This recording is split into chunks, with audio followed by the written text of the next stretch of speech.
At yesterday's service that many of you attended, honoring the Campbell family, we spoke a lot about the vision that our faith has for this world, and particularly the vision that Jeffrey Campbell held on to through all the racism and discrimination he faced. His was a vision of a world that affirmed what he called the universal brotherhood of man, and what we might call the interconnected web of existence. That vision inspired Jeffrey to become a minister and an activist. He was a peace activist and a conscientious objector during World War II and would not be silent about the racism that he experienced. Not only did Jeffrey have a vision for the world, he backed up that vision with action. There's a Japanese proverb that says, "Vision without action is a daydream. Action without vision is a nightmare." There's a lot of truth to that. We cannot have all the visions we want of the world that we want it to be, but if we don't back up those visions with action, they will never be anything more than dreams.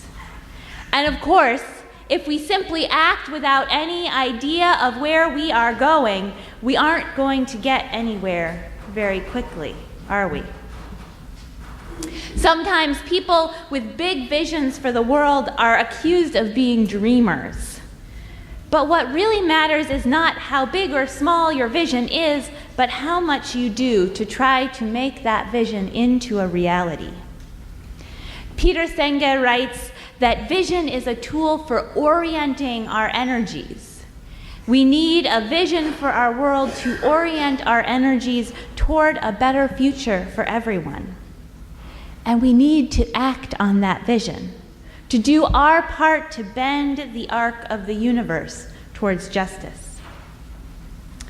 One of the ways that we seek to put our vision into action in our faith and in our country is by participating in the democratic process, whether that's voting for who's going to represent us or voting on what game to play.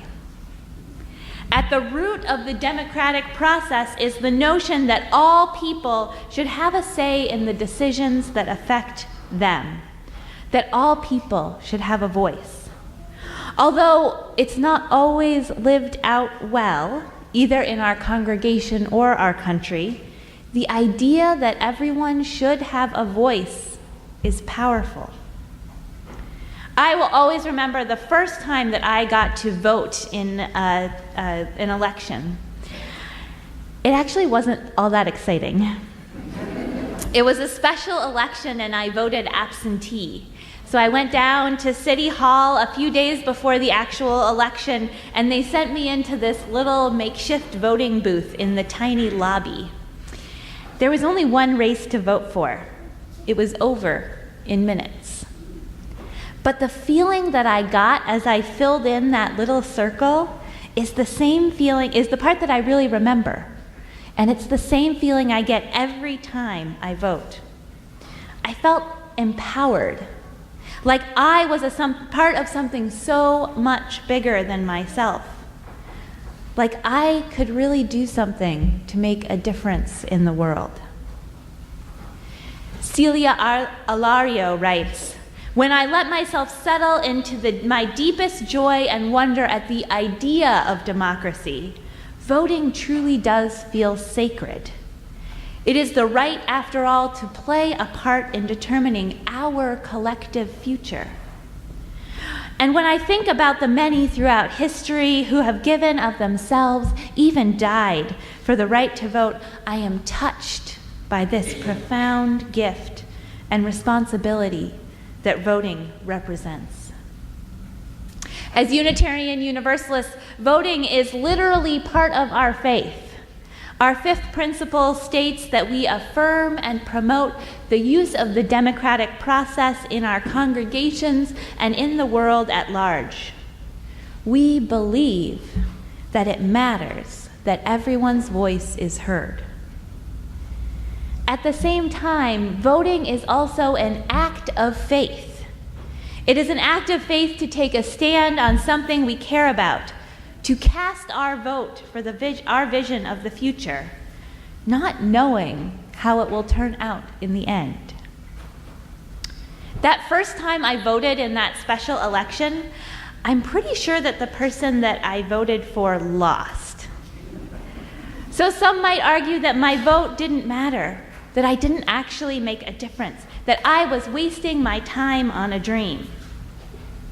Peter Senge cautions against giving up on a vision just because it doesn't immediately turn out the way we hope it will.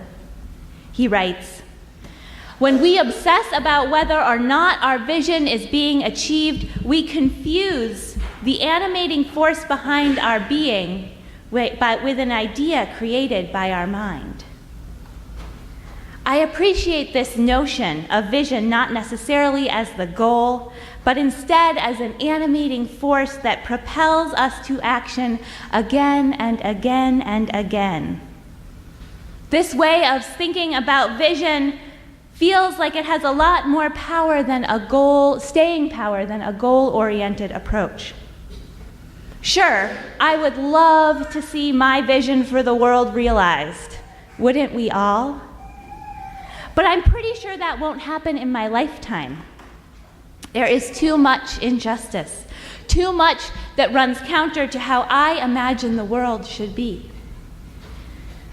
But the fact that I will likely never see my vision realized does not mean that I have to give up on that vision.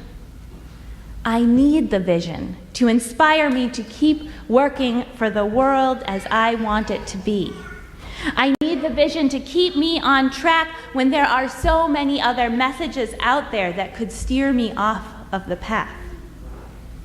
If I gave up on voting or any kind of political action the first time things didn't turn out the way I hoped they would, I would have given up on this world a long time ago. But I still have a vision of how our world ought to be. A vision of the arc of the universe bending ever so slowly towards justice. And I still believe that my actions, including voting, can help that arc bend, even just the smallest amount. What is your vision for our world? What is the animating force behind your being? What propels you to action? There are plenty of reasons to despair about the state of our world right now.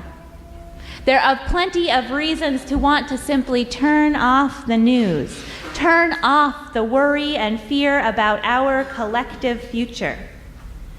There are plenty of reasons to assume that nothing you do will make a difference. And yet, our faith proclaims that what we do in this world matters, that we can make a difference. As Celia Alario writes, not to vote, not to participate would be to simply give over our power, turn our back on our morals and on our communities. As Unitarian Universalists, we can't do that.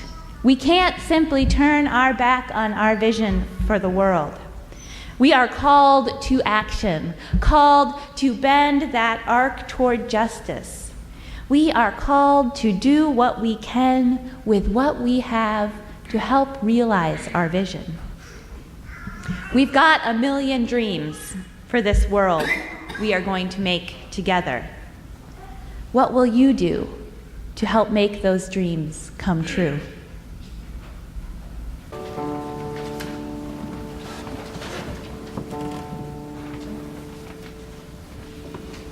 Coming to the edge, running on the water. Coming to the edge, running on the water. Coming to the edge, running on the water. Coming to the edge, running on the water. Running, running, running, running, coming to the running, running, running, running, coming to the running, running.